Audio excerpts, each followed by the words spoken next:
Hello everyone, welcome back and good morning. I'm Chase Bierenkoven, your host on the AutoGuide YouTube channel, and this is the 2024 BMW i4 M50. What is it? Well, it's electric, and because of that little M badge there, you know that it's the fast one. The really fast one. So let's find out what it's all about. Okay, so what is this thing? Well, it's the BMW i4, which is BMW's mid-size-ish, so think Tesla Model 3, Polestar 2, mid-size-ish sedan that is fully electric. It is also the M50 variant, which means it's the fast one, as I said in our little intro segment. Now, how fast? Well, 536 horsepower, and we'll get to the specs in just a moment. But what you need to know is that this is a performance-oriented EV. That's what all of these M badges are here to tell you, and that's what we're going to find out if this is today. And we are also going to find out, because I have not driven a performance EV, whether it's preferable to something like an M4 or something like, well, a more traditional enthusiast car, something with 3 pedals, an engine, and a manual transmission. So stay tuned, sit back, relax, and let's find out. All right, let's talk a little bit about design. I'm gonna go back to front because I think that is the order in which this car looks the best, if that makes sense. I think these taillights look pretty cool. This one has also got just a little bit of carbon fiber right here, which is neat on the fake diffuser-y thing that probably doesn't do a whole lot. There's also a very nice little carbon fiber thingy there. I think on the whole, it looks pretty good. It looks like a modern BMW, and that's not a bad thing in front. And it's also not a bad thing around the side either. There's those big 20-inch wheels that we talked about with the cooling and high-performance tire package. You also get some red brakes. Let's get in there so you guys can see that. All right, red brakes, M badge. M badge. We should be counting M badges. I bet you there's like 50. Anyways, very typical BMW design, very typical BMW greenhouse. There is even the little fake Hofmeister kink they throw in with the piece of plastic here to make it look like more of an angle than it is. And then let's go around to the front. Big brakes, right? Very big brakes. Okay, the front. Look, this is where the problems start for me. Big surprise, right? I think this is just heinous. The nose is bad. It has continued to look bad. I disagree on like moral grounds with BMW's current design language. I find it personally offensive, but styling is all subjective. You may be a fan of this. That's okay. I'm not going to hate you for it. I'm going to judge you quietly. Okay, so let's start with the interior nonsense. Let's hop in. Those cool flush door handles. These are also frameless windows, which, I don't know. Develop your own opinion on those. The dominating feature of this interior is, of course, the iDrive 8 screens. You come down here to fire it up. You get some cool noises. And then we're gonna mute the stereo as quickly as possible to avoid... Oh God, where's the mute button? I just am trying to avoid playing copyrighted music. There we go. Anyways, there's some decent configurability here in this screen. Actually, there's not, and I'm gonna show you. This is what you can toggle through. These are just your range values and their different inputs. That's kind of it. This display will change, however, if you come over here and you hit one of these buttons for the various drive modes. Let's start with Sport. Yes, there's Sport, ooh, M colors, ooh. And then there's Comfort, very relaxed. And then there's the Eco Pro, which is almost no different. And then you can, of course, just go back to whatever the regular drive mode is. There's also some cup holders here, and that's my first complaint. These cup holders are okay, but they block what physical controls remain. I have to remove my water bottle. So those are my defrosters, blocked by a cup. And if I'm over here, kind of have to squeeze my hand in for the volume knob. Can't really get to the track button. There's redundancies, obviously, right? There's track and volume on the steering wheel. And then over here you have your cruise control options and your lane keep assist stuff. But still, I want physical controls. That's my biggest issue with iDrive 8, which now has wireless Android Auto and Apple CarPlay. We can see that it's pretty responsive, right? I can scroll around all over the place, no problems there. I don't love that I have to like tap through stuff to get to the climate menu. I can adjust temperature right here and kind of like rest my fingers, but still as the car is going along, it's very easy to like misclick, right? So iDrive 8 has some pros, some cons. The nice thing is that it works very well. Let's talk about these seats. These very nice brown Vernasco or whatever leather seats. They're very adjustable, right? They have bolster adjustments, so you can inflate and deflate the bolsters, give you some nice lateral support. Headrest moves, everything moves, right? These are pretty nice. And with that in mind, I think it's time to get in back and talk a little bit about cargo capacity, room for passengers, etc., etc.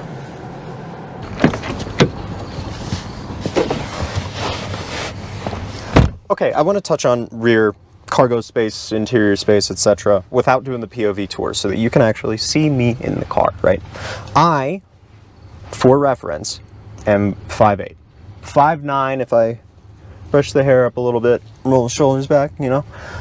I have good headroom in here despite my immense height. There's still a little bit of room. There's like this cutout here so that some taller folks can fit. I feel like if you're approaching 6 foot, you're gonna start running out of room. The other thing here is that I'm sitting behind myself. I have good room. Again, if there's a taller driver, I'm gonna start to run out of room. This is not something that you would use to haul adults around all the time. You can put people back here, they'll be comfortable for a few hours. I wouldn't be too worried about it. The only constraint is really height. The other thing to note is that the bolstering here, for lack of a better term, comes into the cabin quite a ways. And so I kind of almost feel like I'm sitting a little cattywampus, a little sideways, which is a little strange. And maybe I can just kind of scoot over. The only other time I've experienced this is in the back seat of the E46 generation BMW 3 Series. It had the same sloping bolster arrangement. Kind of odd, something that might get a little annoying. Anyways, there's also some climate control, so you can set your temperature back here with a little display. There's 2 USB-C ports for charging. I'm sure that these are some cup holders. They're kind of sticky, but there's cup holders. These fold down, of course. And with that in mind, I would like to go and get in back and talk about the trunk. Okay, just real quick, before we go into the trunk, I want to touch on something. Oh, wait, we have to close the trunk first. The trunk is powered, in case you were wondering. All right, anyways, I want to touch on something real quick. Look at this. So we hop in, right? We're all ready to go. Well, we need to see what's behind us, right? Not really. I mean, that is pillbox narrow. The other thing is that if you put the rear headrests up, it completely blocks your rear view, and it's a huge problem. It's very annoying, but I just wanted to make note of that because you can't see anything out the back of this thing without the camera system. Okay, let's talk cargo capacity. What little of it there is. This is the worst of our 3 competitors. You can see I've got a couple backpacks in here for filming, the usual detritus of filming a YouTube video, and it's pretty full in here, right? There's this little pocket down here for like sunglasses or whatever. But this is only 10 cubic feet. The kicker is that Volvo packs 14 point something cubic feet, 14.3 cubic feet of cargo space into the Polestar 2, and the Tesla is significantly more than even that because it has a trunk up front. So this is all you get back here. Okay, so let's talk about what it's like to drive this really fast.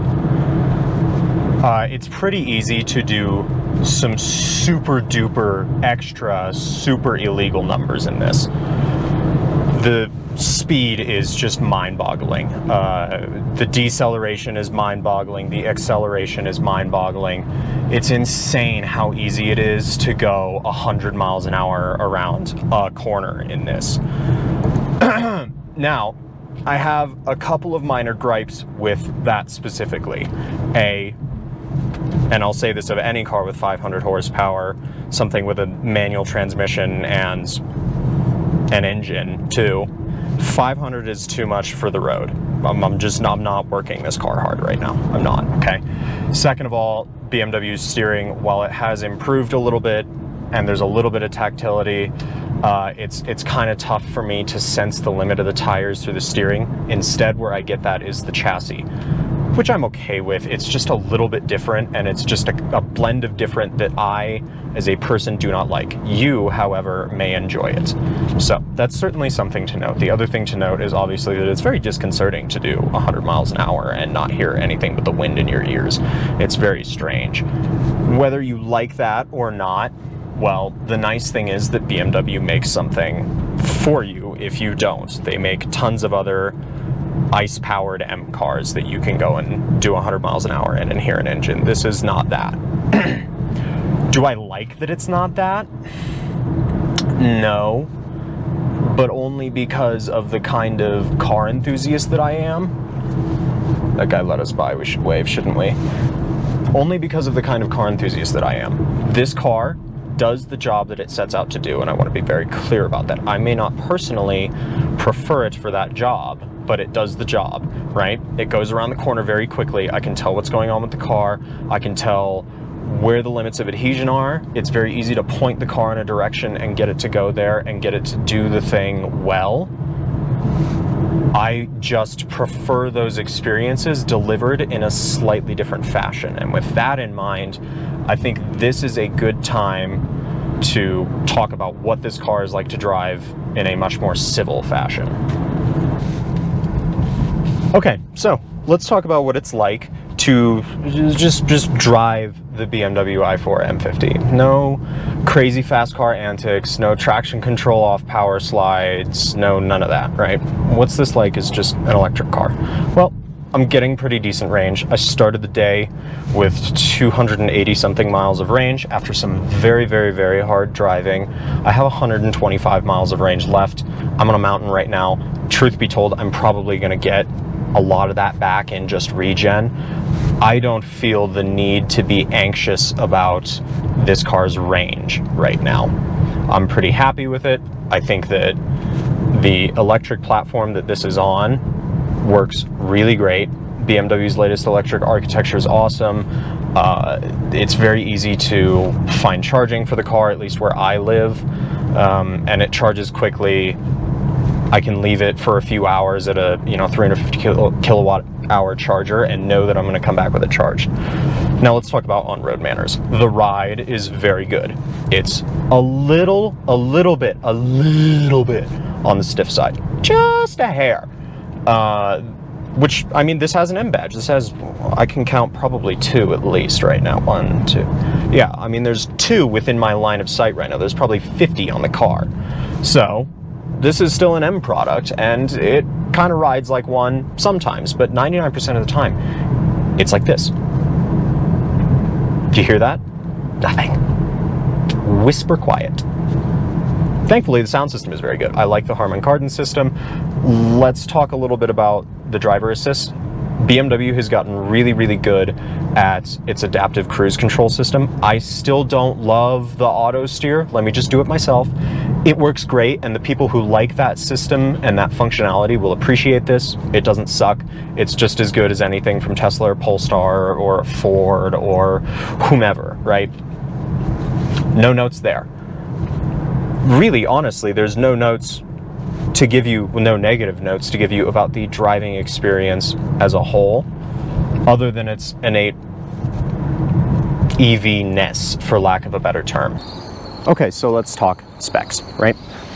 Now, as you might notice, we're where the front trunk should be, which we'll address more in the cargo segment. But what you need to know is that this giant black plastic panel back here is hiding 2 of this car's 4 electric motors. Those are powered by an 83.4 kilowatt hour battery and good for a total output of 536 horsepower and 586 pounds-feet of torque.